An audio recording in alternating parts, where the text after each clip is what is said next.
Благодарам, председателе. Колешка Даниела, мислам дека и вие како и претходниот говорник ја утнавте малку темата на дискусија. Не правиме муабет за тоа кој ќе остане во владата, туку кој ќе биде променет и кој ќе стапи на нова функција.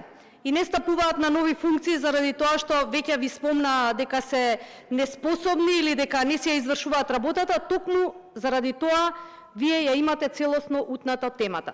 Кога станува збор за Даниела Арсовска, не можете да ја преболите вие Даниела, меѓутоа јас морам да ве подсетам дека Ѓоко Велковски не беше разрешен од позицијата, туку самиот си даде оставка од функцијата генерален секретар, заради тоа што реално со таков лик воопшто нема ни потреба да се работи.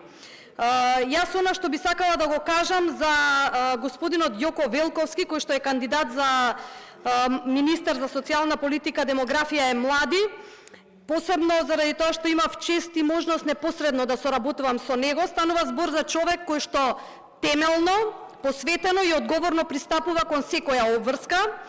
Го познавам како личност кој знае да слуша, да разговара и да бара решенија, а не само оправдувања, и мислам дека тоа ви е најголемиот проблем кај него.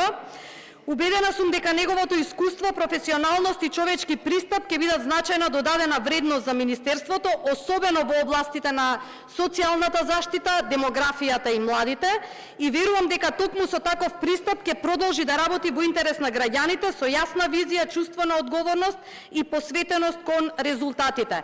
Сите овие карактеристики што ги има кандидатот за министер за социјална политика, демографија и млади, секако недостасуваа во вашите редови и навистина ми е жал што немавте такви министри, и мислам дека можете барем малку од малку да научите од министрите кои што денеска се предложени. Ви благодарам.